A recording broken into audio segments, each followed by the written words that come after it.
to the Travel Squad podcast. We adventure the world together, one passport stamp at a time. We're here to share travel news, tips, and our own adventures with you. Every Travel Tuesday, we share stories on a variety of topics, including our hometown San Diego, hiking, weekenders, national parks, international getaways, and inspiring you to go on your own adventures, even if it starts with your own backyard. I'm Jamal. Brittanie. And I'm Kim. And we're the Travel Squad podcast. So grab your ticket and your passport. And don't forget your travel insurance. And prepare for takeoff.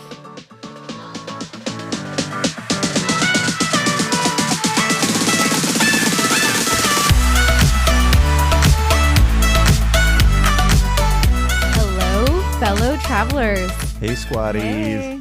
Welcome to episode 91 of the Travel Squad podcast. Today we're interviewing Mandi and Garrett from Connected Family Travel. None of us have kids yet, but we often talk about what it would be like to travel with little ones. This episode was so good, and it really prepared us for when that time comes. The episode with Mandi and Garrett is filled with so many insights, not only on parenting, but traveling with your kids and how to manage them and how to help them develop and grow through traveling throughout the country and the world. I was actually really inspired by what they were saying. They also had a ton of good money saving hacks, which we totally love, that apply to not only families, but individuals, couples, anybody. And I definitely took some takeaways away that I didn't even know as a travel expert per se myself. And also, you guys are going to love this episode. Mandi and Garrett were so easy to talk to. They're so interesting, and they're really making a difference and helping families get out there and travel. So I absolutely loved it.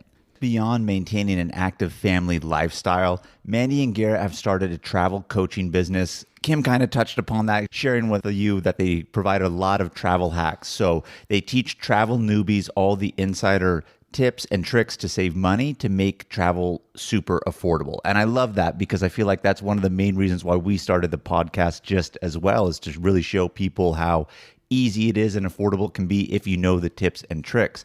And their mission is to help families travel more often without putting that financial strain on that budget so that they can create lasting memories and strong connections with their kids. And I just love that. And like when the time comes when Brittanie and I have kids, like it really inspired me because I want travel to be a big part of their life just as well. And with that, let's welcome Mandi and Garrett to the Travel Squad podcast. All right. Today we have Mandi and Garrett on the podcast with us. Thank you guys so much for coming on. Yeah, you bet. We're super happy to be here. You know, we've checked out your podcast too and like what you guys do, and glad that you were kind enough to have us on. Well, thanks for being here. And I know you said you checked out our podcast. We've obviously seen your guys' site, blog. So why don't you give us a little bit of background about what you guys do in terms of travel and your business?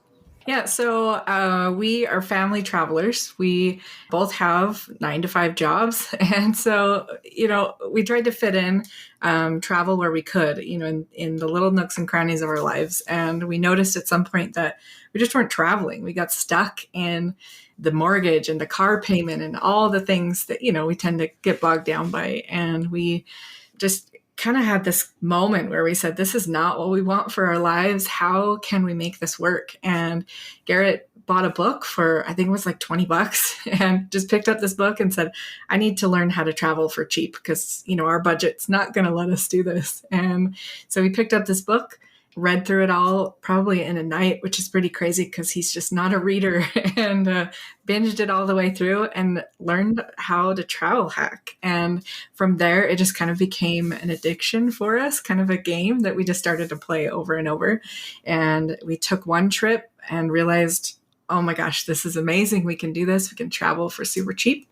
And so one thing led to another, and we drag our kids along with us as we, you know, fit those trips in where we can and where we get time off from work or, you know, or summer breaks and things like that. So Did you guys travel much before you guys had children?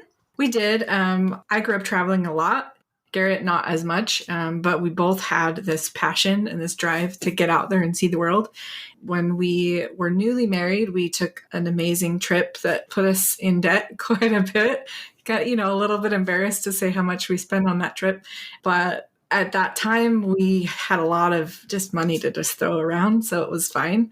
And pretty quickly, we just got stuck in that we bought a house. We were going to flip it right before the market changed. We had this grand idea and just kind of got sucked into the whole mortgage thing. So Yeah, we both had like a huge passion and desire to travel. In the first year we were married, I think maybe a little bit past that, we actually bought a timeshare like soon into our marriage because we knew we were going to travel. And we made a kind of a deal with ourselves that we would leave the state at least once a year. And we did that. But, there's a period of time definitely where we're like, we haven't traveled internationally in a while. We didn't really take any big vacations. So we had all that passion. We did travel for sure before the kids came, but that American dream lifestyle definitely set us back a little bit. So, Well, I love what you guys are saying because that really resonates with me. And if I'm speaking for everyone on the squad, for all of us, because, we have our 9 to 5s just as well, but we have that wanderlust and sense of just desire to always be traveling as much as we can, regardless of the situation.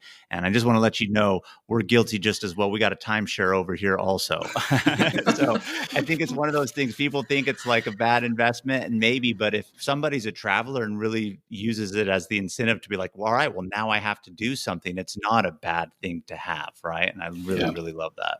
yeah. Yeah, and it for sure got us to some places that we never thought we would be. We only used it a little bit. We kind of saved up, over a couple of years to take bigger trips in between.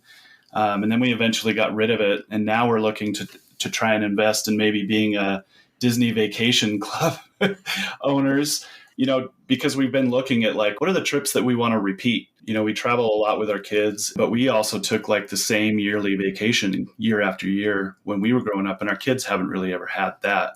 And so we've wanted to find something that's like super consistent while also exploring the world and showing them new places and new experiences and that kind of thing too. So I have a question for you. You mentioned in the beginning that you bought a book that inspired this new lifestyle. What was that book? I'm not sure if you're familiar with Nomadic Matt. Yeah. But it's his book, The Ultimate Guide to Travel Hacking. And it was like so early in his journey that I actually emailed him like 15 corrections that he had to make to the book because he just kind of thrown it together. I mean, it was that early because he still sells it. I mean, it's still super successful. It was interesting too because, we wanted to travel, but we weren't necessarily seeking that out. We weren't seeking the solutions necessarily. But obviously my subconscious was, because it's like the moment I came across that, I was like, boom, and, never looked back since. So sounds like it kind of found its way to you. Yeah, I like to think so because it's definitely a better way to look at it for sure. So you caught my attention when you said Disney Vacation Club owners, because Brittanie and I over here are big Disney fiends and Disney fans. And we've never really looked into being the Disney Vacation Club owners or Lonnie or anything like that, but we're all about the amusement parks. So I have to imagine it's a family goal to hit all the Disney parks in the world with your children. And where are you at on that goal? Because that excites me so much to hear. So I actually worked at Disney World my early college years. I did a college program down there, and it was pretty amazing. It opened my eyes to a lot of things, but I had never been to Disney World growing up. We went to Disneyland, I don't know, a handful of times, but that was my first experience. So I moved out of my parents' house and into Disney World. And, it was a pretty cool experience to be around, other college like-minded young adults. And so that was pretty cool. I think that started our journey into the Disney experience. But when we first got married, Garrett hated Disney. And I had a lot of work to do to convert him over to the experience. But we took our kids when they were really little enough that, a lot of people would say that's just dumb. Don't waste your money. They're too young to remember. But the experience that we had was just amazing. And we started going back around Halloween because we loved dressing up, and costuming is kind of a family thing that we've done forever. So it was really cool to have that experience there. Disneyland and Disney World are really the only places we've checked off our list, but Garrett is obsessed with Paris. So that's probably on our next trip, and definitely Shanghai is on my list. So there's some amazing rides there. Yeah, Shanghai Disney is our favorite Disneyland type park, but Paris definitely holds a special place in my heart, and the Ratatouille ride is so much fun. You guys are going to love it. Yeah. Yeah, we went to Disney World in February, and like it was just as they were taking a lot of the scrim and stuff down for the ride in Disney World. It was an anniversary trip. Like things were just lining up. It was so awesome. We like got to our gate for our flight, and they bumped us into better seats. We got to our hotel, and they let us check in early with a better room. Like everything was going so well. We were just expecting Ratatouille to open while we were there, but we did miss out on that. But yeah, definitely Disneyland Paris. I'm not sure why we haven't gone because we've been to Paris a few times. As far as rides go that I want to ride, Pirates ride in Shanghai definitely has my attention. So Brittany and I have been to all the Disney parks except for Hong Kong, and we were supposed to go in March of last year at the onset of COVID, so that got canceled. And Ouch. we are one park away with Hong Kong, but we specifically, as the squad, did a guided tour to China that specifically had an additional free day in Shanghai so that we could do the Shanghai Disney park. Oh, right. And it is absolutely amazing. Disneyland, the original, will always hold a special place because it's native to my California. It's the original one, but Shanghai Disneyland is really close to probably being the best one, quite honestly. So when you guys get there, you're going to love it. Yeah. Yeah, we're excited. So that's cool that you guys have taken those experiences. How old are your guys' kids? So we have two boys. My oldest is 13, and then the younger one is 10. They're both teenagers or acting like it on most days, and makes me want to take more couples trips sometimes, but but that's actually why we love taking them, because when we do, you can see the difference when we're home. So we just did like a staycation over the weekend, and we were going to take like a longer trip and go to Vegas or something like that. You know, kids love the pool, the hotel pools, that kind of thing. But we decided, you know, there was too many restrictions where we wanted to go. So we just took the money we were going to spend on that. We have like a local amusement park here called Lagoon, and bought season passes. We figured that it would give them a lot, you know, more to do during the summer. So we took this staycation, and since we've been home, you can just see the difference from how they were, you know, a week ago. And so it's cool to see how much connection you can have with anyone that you travel with. Can certainly lead to fights as well. Mm-hmm. You know, we've had plenty of those. And I'm sure as you guys have traveled like as a squad, you know, there's a lot of personality changes that you have to deal with in that situation. So kids amplify that for sure. But the connections made, it's invaluable, and there's no replacement for it in our opinion. Yeah, we talk a lot about that, how travel can make you a better person, expand your horizons, everything from feeling more confident to humble. What are some of the ways you've seen your kids change or grow from travel? Well, actually, something that's interesting, we have a tradition that we started. When our kids turn 10, they get to choose their own destination, and we do a solo trip.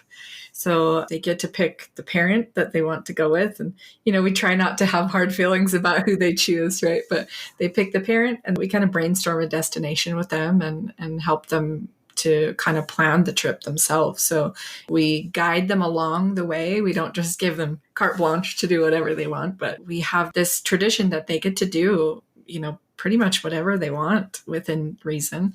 And we find that when they come back, they're just, I don't know, if they just feel like they're more themselves. They know more who they are, and the connection that they have with that parent is amazing. But even more than that, now they feel like they're more a part of our family. We call our family a team. And, you know, we have a lot of pictures on the wall of just, you know, experiences that we've had together.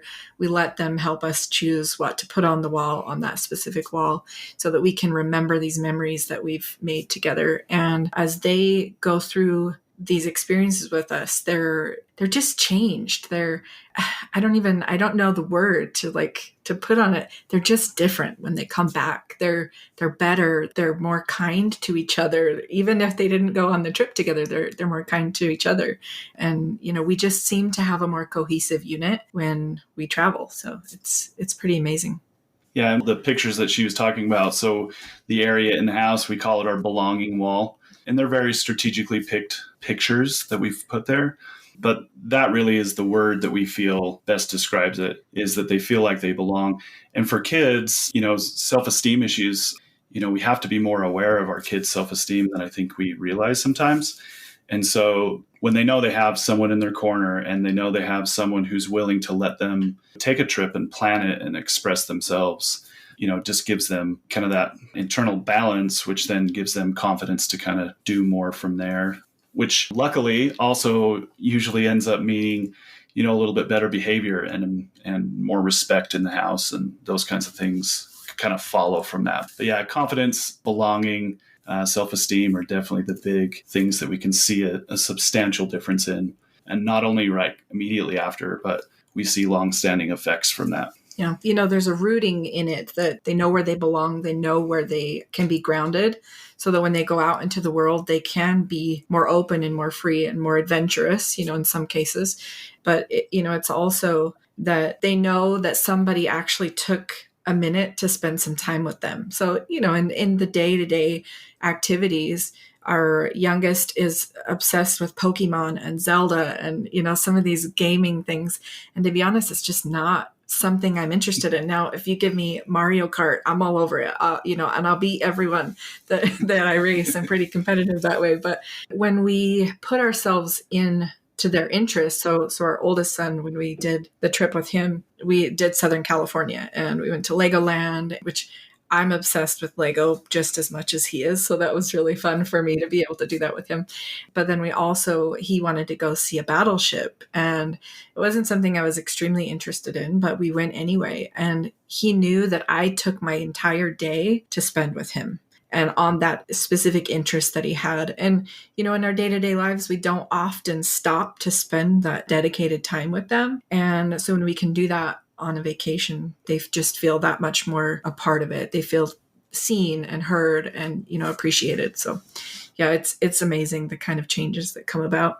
As you're saying it, I just can't help but think like that's so beautiful, because I know for us, even as adults, those are the benefits that we know that we get from travel. But when you guys started traveling as a family, did you imagine that your kids would develop these attributes, or did you even think that, or that wasn't even on your forethought? You were probably just thinking, oh, I want to get away and do something, right?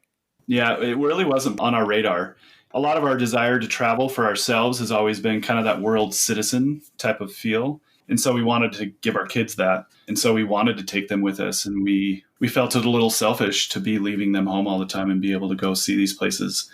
And we did want to kind of buck the trend, if you will, of, kids not appreciating certain destinations. So we've done a lot of reading, of families who, advocate that idea of it has nothing to do with the destination. It has everything to do with the time that you're spending together and the connection that you're making. So that was in the back of our mind, but we certainly didn't have any idea of the fruits that would be born from us doing it. Like I said, we just wanted to give them some experiences and some culture, and let the world help teach them what it's like to be a good person, that kind of thing. Have your kids been traveling their entire lives, or did you not travel with kids for a while after you had them? So we traveled definitely locally. We didn't take huge trips when they were little, mostly for financial reasons, but we did try and do as much as we could. So, we did trips to Yellowstone. We took them to Disneyland.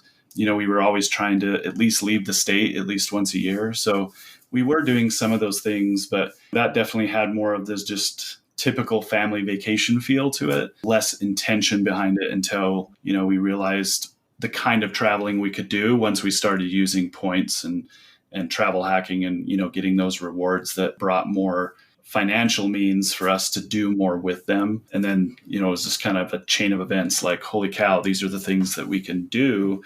And so let's do them. Like, let's give them these experiences that we never had. Mandi certainly more than me, but still, even her experiences traveling as a kid pale in comparison to some of the things we've been able to provide for our kids as well. I'm glad that we're on the topic of using points to travel now, because I'm so interested in this. Every time I learn a travel hack, I'm like, how did I not know this already? I actually just learned that if you transfer your points from your credit card to the hotel or airline itself, that your points are more valuable if you do that. Like, how did I not know that? So I'd love to hear some of your best point hacking tips, and if you have any specifically for families too. Yeah, so that's a good lead in, what you just discovered. So our recent staycation is like a good example of that. A lot of the points we earn are in the Chase family. So we have multiple Chase cards that we're using their Ultimate Rewards points on. But when we teach it, we don't stick specifically to that. But yeah, one of the transfer partners is Hyatt. And where we decided to take our staycation, the rooms, they were like $150 a night, but they were only 5,000 Hyatt points, which we were able to transfer.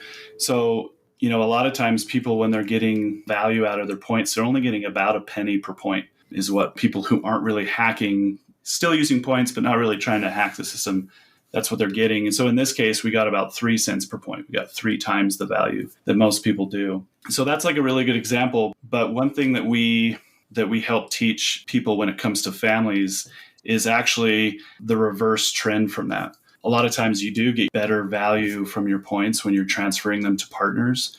But when families are going, they're looking to buy 3, 4, 5, 6, 7, 8. We live in Utah and teach a lot of people in Utah who have bigger families. And so sometimes that's a lot of people.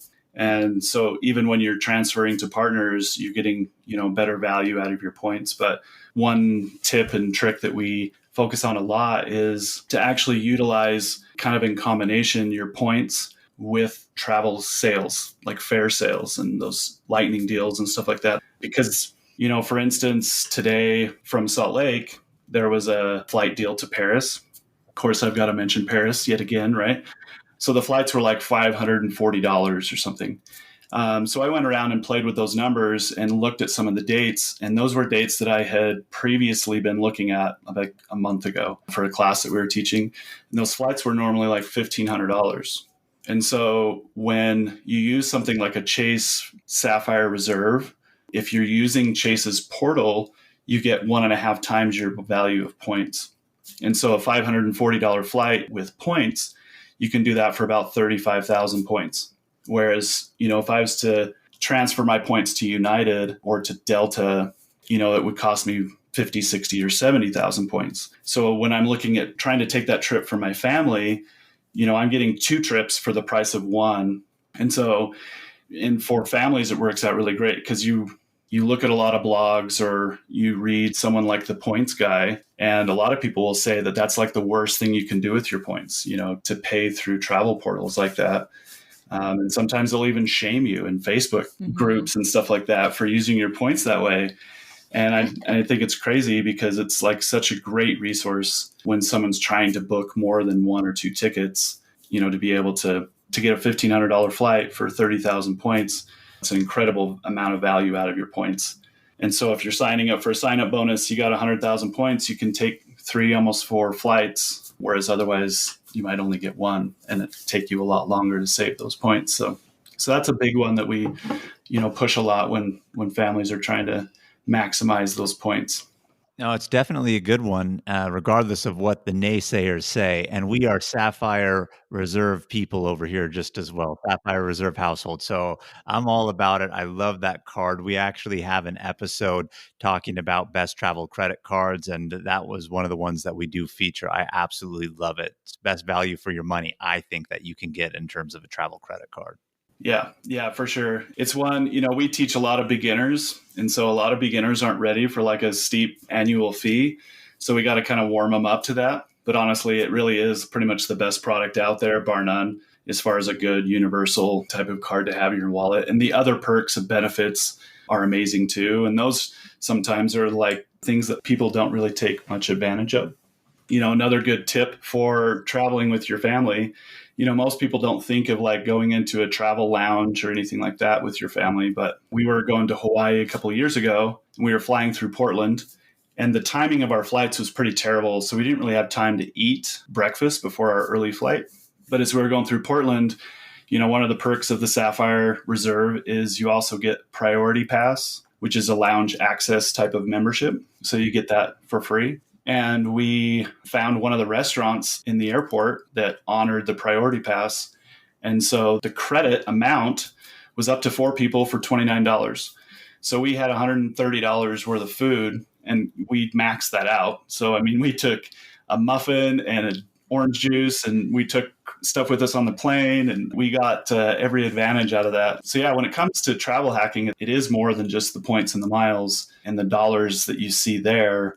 We were able to eat breakfast for free and take some food on the plane. And so there's lots of other things like that too. And food is like number one tip that you can ever give someone when they're traveling with their kids, is to make sure everyone stays fed. I get hangry, but when the kids get hangry, then the whole trip can be ruined. So I love how you said that, because we have done the same thing, going from gate to gate, not enough time for lounge, and then really sticking it to them, getting our food from one of the restaurants out there. And sometimes it depends on the one. I've seen it as high as like $35 for a credit. And so with Brittanie with me, then that makes it $70. I'm just like, $70 worth of food? That's great. And then we passed another one along the way to the gate. Another restaurant participated, and we were like, all right, well, we'll take a lobster roll for on the plane this time. So you're speaking to me, and I'm loving it right now. Yeah. Yeah, it's just funny. You sit there and wonder who's paying for all of this, and really the people paying for it are the people like paying their huge annual fee and never using it. I mean, that's who's paying for hackers to still be able to take advantage of those things. And so, sometimes I like worry about that, teaching people how to use points and miles and stuff. Like I'm spoiling my own benefits by letting more people in on the gag, but it really is like so cool for us, when we are helping people. I get more thrill sometimes, seeing other people book trips, people that couldn't have until they learned some of the things we taught. Just having even a small part in that it's thrilling. And so it's worth the possibility of my points being a little devalued or some perk not lasting as long as it was supposed to. So, well, if they're doing it with your advice, it's rewarding just as well. So you have that sense of excitement from helping. But I want to back it up a little bit from the points and just kind of go back towards the family travel aspect a little bit. I know you said earlier on when the kids were born, a lot of it was just kind of timing, some of it financial just as well. But when you guys made the decision that the traveling as a family was really going to be like a lifestyle at this point versus just, it's a vacation, what were you guys thinking in terms of, is this going to be easy? Did you think it was because you were already starting to travel hack at that point? Because I sometimes, as a non-parent, think to myself, I don't even know how I can get a child without an ID on a plane. What's the rules for certain things like that? Or taking children with me and then nap time. And, maybe they weren't that young at that point either. But a lot of people that I know that are parents always say it's difficult. So help us dispel those rumors to those people right now. Yeah, I think something to remember is it's going to be difficult. I mean, you're taking them out of their routine. You're ruining nap time a little bit. If you're anything like me, you have somewhat of a regimented system that works for you at home, And so just acknowledging that it is going to be different. It is going to be hard. The first time we took them internationally in Paris, I mean, that was kind of scary, and there were a lot of things that we just were not quite sure how to handle. One of the things we didn't know how to handle was the fact that we were on an overnight flight. We'd already kind of shifted our sleeping ahead of time.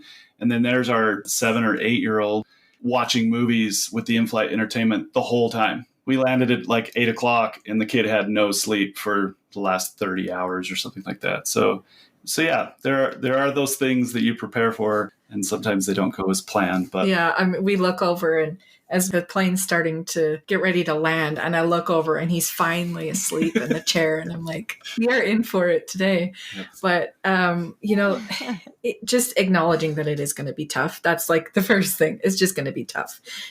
Something we do for sleep to try and make sure that we're all kind of on the same page with our sleep schedule. We follow a thing called jet lag rooster, and it's essentially just adjusting for the time difference, the time zone difference. So we will change our sleep patterns up to like a week in advance to get ourselves and our kids ready, to wake up at a different time. It's crazy, especially when they're in school and we have to put them to bed at like 4 or 5 o'clock in the afternoon. Sometimes, we use melatonin when we have to, just kind of whatever we need to do to help them. But yeah, I mean, there's just little things here and there that you can do that just help make the whole thing that much better. Really, the biggest tip that I could give for traveling with kids is to realize that they're not going to be on their best behavior ever. So you may take them to this super fancy restaurant in Paris and expect that they're going to try all the foods that you want them to. And one of the kids will surprise you and eat. He was like, "Oh, I'm going to eat the duck. That sounds great." And then the other one says, "I want none of this. Make me some scrambled eggs." And like, just understanding that it is just going to be different, and just not to throw all the expectations out the window, and just to have fun and just look at it with the opportunity that you get to have, instead of, well, I wanted my day to look like this, or I'd outlined our itinerary to be this, this, and this. Scrap that. Pick one thing. Focus on the one thing, enjoy the one thing. And if you get 2 more things in that day, bonus, you had a great day. Yeah. And if you can only visit one place, or the kids are having a bad day, go to the park, live like a local for the day and let the kids run around for a little while. Just realize that your style of planning and of travel is going to be potentially completely different than your kids. And you have to kind of make some adjustments. But once you do, really, once you throw those expectations out the window, they'll surprise you. They will surprise you right and left by the things that they are capable of doing. We were really nervous about, well, I should say I get really anxious and nervous about lots of things. I was really nervous about the transportation. And, in Paris, what do we do in a subway system? What if they get lost? What if in the rush that they end up getting off at the wrong station and now we can't find them, And so we played a game before we left. We pulled up a map of the subway system and we started talking about how to get from here to here and what color line would we take if we needed to go to this station from this station. And it just became a game with them, and it was a lot of fun. And once we got there, we were looking at the map on the, on the wall of the train, and they would look at that and say, "Oh, we need 2 more stops and then we're where we need to be." And so we just involved them a lot with that planning and that fun, to the point where if they did get lost, they probably could figure out how to find some help at least, and how to say, "This is where we're staying off of this stop. I need help," kind of thing. Yeah. And just to add to that, I think, to get back to some of the root of your question about, traveling when the kids are younger, and Mandi mentioned it, one of the first steps really is just acknowledging that they're not going to be like the world's best travel companions. And once you kind of acknowledge that, then you can at least start to think about the adjustments that you'll make. And so the real key tip, and this is something that we've learned from traveling with our kids, but now we employ that into all of our trips, is just slowing down. We are a go, go, go type of couple. We want to see everything there is to see. I don't know if you're familiar with Rick Steves. He talks about the idea of always assume you'll return. And so once you kind of get over that idea of feeling like you're going to miss out on something, then you just get to enjoy the time that you do have with your kids, even if you only get to see 1 thing or 2 things that day, and realize that the trip will be funner if you're all having fun and you see 1 thing than if you're all miserable and you see 5 things. And so, just the idea of slowing down. And then Mandi mentioned, like going to a park. So as much as you can to kind of incorporate parts of their rhythm is always going to help at any age. So yeah, if your child sleeps in the middle of the day, don't plan a lunch date at some Paris cafe. Like, find a park, let them have their nap, go get your lunch, take a snack or something beforehand so that you're not starving, while you're sitting there. But yeah, just, understand that those ebbs and flows will come, and then you can prepare for them. And then, in our opinion, once you've prepared for it, then those crappy situations, those hangry fights and those kinds of things, they're very minimal and they don't ruin things for sure. Those are all really good tips. Yeah, I was going to say those are really good tips, really good advice. The candor is awesome. It's going to be hard, but roll with the punches really, and you'll get through it. And I like that, because that's at the base of it, really the truth. Yeah. And the other thing too is, like, I think a lot of people, when they travel, they don't realize that the environments you're going in are a bunch of people just like you. So when I go to Paris with my kids, there are a lot of Parisians who have kids. If my child got lost on the subway, there's probably a mom that they could go to, just like the park at home. And so moms and dads alike can get into this rhythm of what ifs. And, that stops so many people from traveling with or without kids, are all the what ifs. If I go to some strange place, Thailand or Africa or somewhere that is so much less familiar, if you get wrapped up in the what ifs, you won't go.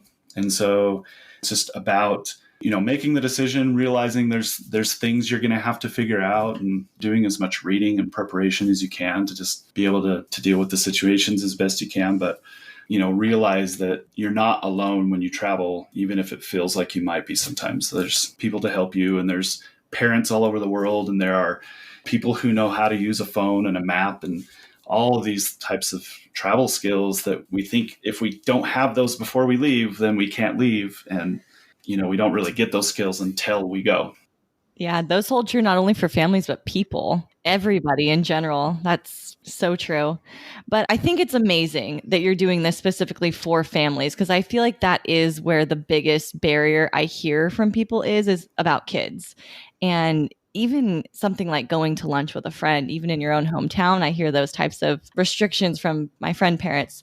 But I know you have your website, Connected Family Travel. You mentioned to us off air, you're starting your own podcast, and you have a business where you're helping families point hack. And I imagine sharing a lot of these tips you've learned as you've traveled as a family. So can you talk a little bit about that? Where'd the idea come from?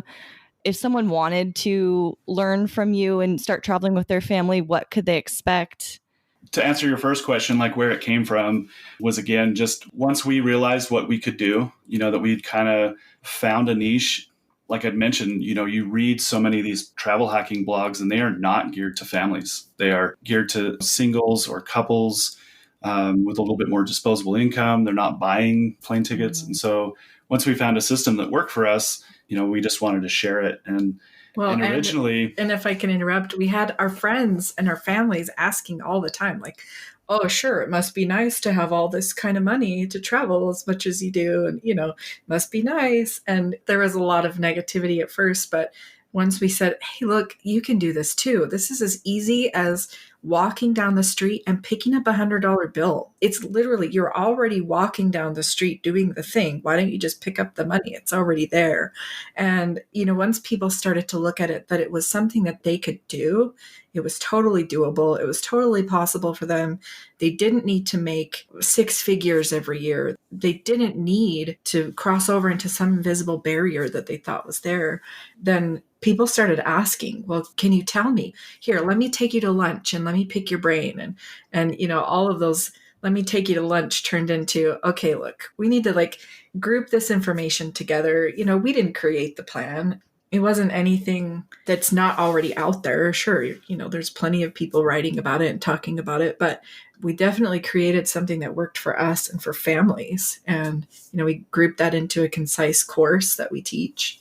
So to answer your second question about, how people would learn from us, we are definitely kind of regrouping and pushing towards utilizing a podcast as a way to teach people, in a free space and give them a ton of knowledge and information that way. So, on our website, we will have a couple places where there's freebies on our blogs and things like that where people can get in touch. But, social media is a great way to follow us. We're always posting tips there, not only about points and travel hacking, but, other mindset issues and tips for traveling with kids.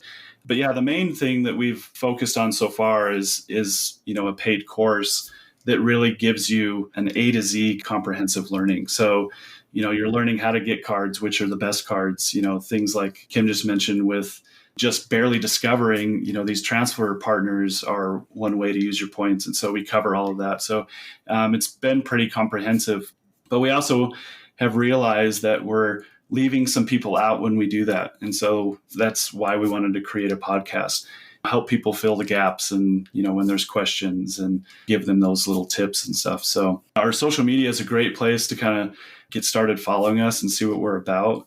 We do have a guide that we just put together, preparation for this, just kind of a step-by-step guide on how to plan a trip with your kids. So how to have them help you plan. Because again, planning is really at the base of having a successful trip with your kids is, the more things you can prepare for and the more things they're invested in.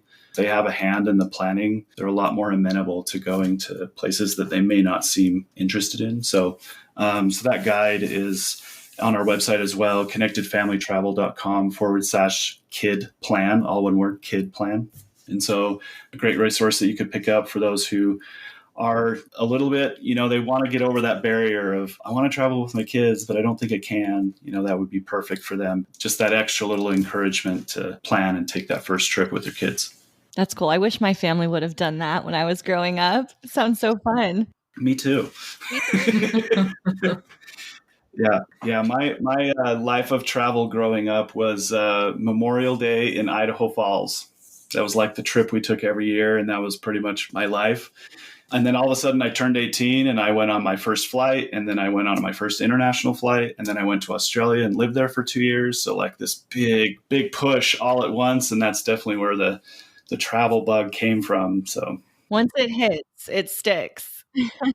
Yeah, I can't get rid of it. So I want to ask, with COVID, we've definitely scaled back our traveling out of necessity. I think everyone kind of had to. You mentioned staycation, but have you guys done any other trips lately, or do you have anything exciting planned coming up? Yeah, so we did an anniversary trip to Disney World in February, and no we kids definitely at Disney World, which is fantastic. I highly recommend it. Yeah, we were sitting in the hot tub with a whole bunch of people, and we were all talking about our kids, and they were talking about their kids as though they were in the hotel or in the pool. And we're like, no, our kids are at home. And they're like, you can do that? You can go to Disney without your kids? And we're like, yeah, we're doing it. It's great. So, and then we did like a little camping trip back in October, the staycation close by. And then, like I said, we bought season passes to an amusement park for the summer, just to make sure that we were doing something. There's still so much unknown, and it's hard to plan anything concrete right now to give yourself something to look forward to. But we do have a couple of other bigger trips this year planned. We have Costa Rica. We're coming up in June with some friends. And then the other trip we have planned in the end of summer, and oddly enough, this was supposed to be our 10-year-old's trip this year. But once he started discovering all the things that you could do in Alaska that he really wanted to do, he felt like he didn't want to miss out on those experiences with all of us. So he's like, I don't want to just go with one of you. Let's all go. So we're going to go to Alaska in August. And again, just everything we've been planning is just, things we feel are pretty safe to do, but also feel pretty safe that we're not going to get canceled on. And with that said, Costa Rica is looking a little iffy right now. So, but another great reason to have the Chase Sapphire Reserve. I've got my trip protection in case things get canceled. So, and even though things are getting canceled, borders get closed again, things happen, even though that is the potential that, it's out there. I think the fact that we have trips booked, it brings so much more hope of some kind of normal, some kind of something that we can look forward to. Everyone's mental health has taken a hit, especially, in our family anyway. And it's something that we can say, okay, we've got this big thing coming up. We can plan it. We can look forward to it. We can be excited about the little things that we can do leading up to the trip, that I think even if it's canceled, we've had some kind of, positive experience leading up to it. So it's benefiting us in some way. And you'll have an itinerary for when you are able to take that trip if it does get canceled. That's true. Yep, yeah, exactly. Just copy and paste the dates for another time, and then we have so many COVID backup trips that are ready to be taken now because we had backups to the backups to the backups. Right. So, that's how it goes. But I had two things that are just kind of really on my mind here. One, I'm curious to know, with all of the travel hacking you do, what's the least you guys have ever paid for a vacation, like including everything, flights, hotel? And then are your trips with the family, when you do it with the kids, centered more around like nature, national parks? I know you mentioned when you guys went to Europe, so I'm curious to know what more so your vacations entail with the kids and types of things that you do. Yeah, so I think we have a pretty good blend. The kids do love to camp, and we want to get them in nature as much as we can because we see an improvement in them when they kind of ground themselves that way. But don't get the wrong impression. We're not super outdoorsy. Yeah. We're not very adventurous. We're not, we're trying to convince them that we need to do a zipline tour, but it's a little bit much for them right now. But yeah, we certainly do the museums too. So, in Paris, we didn't do the Louvre and go see the Mona Lisa. That would have bored them to tears. When we were with them in Amsterdam, we went to the Van Gogh Museum. But because we kind of planned that right, we gave them opportunities to learn more about Van Gogh and things like that. And so now it's like our kid's favorite artist. And he remembers facts about Van Gogh. And I mean, he was only 6 or 7 when we went, and he's now 10. And he still remembers a ton of information from there. So yeah, we want to give them a blend. So we try and do that for sure. And then as far as cost, least we've ever spent on a trip, on a big one, our Europe trip was actually pretty amazing because, the way we were able to secure using points with flight deals and then using our points on Airbnbs. And then, you buy the museum pass, which still included some different museums that they were really intrigued by. And so on that trip, we honestly probably only spent, I don't have all the budget numbers in front of me, but we probably only spent somewhere between $2,000 and $3,000 for everything else, for, train travel from Amsterdam to Paris, everything we ate, everything we did while we were there.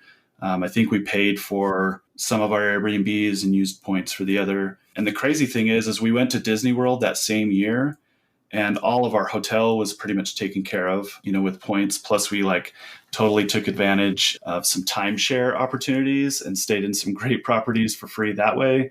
And we spent half, taking the kids to Europe for 10 days to what we did taking the kids to Disney World for 10 days, even with some of those other discounts. So I was going to say family of 4 to Europe for, $2,000 to $3,000 approximation. You can't beat that. That's amazing. That is so impressive. Yeah. Well, and when you think about it too, I mean, a lot of the expenses, the big expenses are covered because of the points hacking. So now all you're faced with are some extras. So, some museum entrances and maybe a little bit higher price food that you wouldn't normally eat, you're eating out. But really compared to what you're dealing with at home every day, you still have to eat. You still do things on the weekends, you still go out and do some fun things. So the expense is really not that much more to head out and have an adventure versus staying at home. So, yeah. And we talk about that a lot is people look at these big, hefty costs. And certainly, you're eating out more and, it costs more to eat when you're traveling, but no one ever accounts for the fact you're gone from your home for a week. You didn't have to grocery shop for a week. There's these other expenses that you would have been spending at home anyway, that when you kind of roll those into those travel budgets, it brings the effective cost down and it helps with some of the sticker shock in some of those cases. And so definitely something else that we talk about a lot. It's a very good point. So we have a fun little game we like to do with our guests where we just have a couple of rapid fire questions we want to ask the both of you. I guess I better take a quick drink of water, get these rapid fire questions. Just 3 questions, so don't be too scared. All right, I'm ready. You ready? I'm good. All right. All right. First question is, what is your dream vacation? South Africa. She'll be happy in South Africa, so South Africa. Happy wife, happy life. All right. Good. Question number 2. What is an embarrassing story or confession from a trip? Oh, man. Well, we were in Florence. We'd been traveling for hours on end, sleeping or not sleeping in a train car. And we finally arrived to Florence, but I had way overpacked and we just had way too much luggage. I'm dragging all this stuff along the cobblestone streets. Finally, and he's just walking super fast. I mean, he's pretty tall. I'm pretty tall, but man, he's just booking it. And I finally just yell out, I cannot handle this anymore. So we drop the bags. We're on the corner of a street and we're full out yelling, not fist fighting, but yeah, like a Walmart fight in the middle of a great, beautiful Florentine street. Plenty of people walking by going, what is going on? So You gave all those Italians the confirmation of the stereotypes of Americans, I guess. Yeah. Yeah. And that was we were young and yeah, it's definitely embarrassing looking back on it. At the time we were focused on each other, but man. About 100 things that we did wrong that all just compounded and I'd had it. So yeah. And no judgment. I'm prone to freakouts on trips from time to time. Just as well. I think we were probably hangry too. So yeah. All right. And then last question is, what is your best insider tip for travel hacking? Get started. Honestly, the more we talk to people, the more we realize that the thing that's hanging them up is just they feel like they need to be perfect or have all the answers before they get started or think they need the perfect card. But in reality, a wrong card getting you started is way better than no card at all. And so definitely that's our best tip. An insider tip, I think would actually be the one that I mentioned before is, for families to be able to utilize combining flight deals with points can really get them to be traveling frequently, to travel often, because they can get enough points to do that. I love it. Before we wrap things up, did you guys want to tell our listeners again where they can find you, your social media, website, and everything like that one more time? Yeah, so on social media, pretty much everywhere. Facebook, Instagram is where we're most active. So it's at Connected Family Travel. Our website, connectedfamilytravel.com. And then for that guide that we mentioned, connectedfamilytravel.com/kid plan, all one word, kid plan. A guide that'll help you get started and remove at least one obstacle to somebody who's maybe hesitating traveling with their family. That's great. We'll definitely link all of those places in the show notes of the episode. This interview's been amazing. I'm so far off from traveling with kids, but it's honestly been one of the best interviews I think we've done. So thank you guys both for coming on. This was great. Yeah, we're super glad that you've had us. We've had a ton of fun as well. We could talk for an hour more. That's kind of how we are. That's why we need to do a podcast so that we could just get on and start talking. So you guys have been great, and we've loved being here. Thank you so much.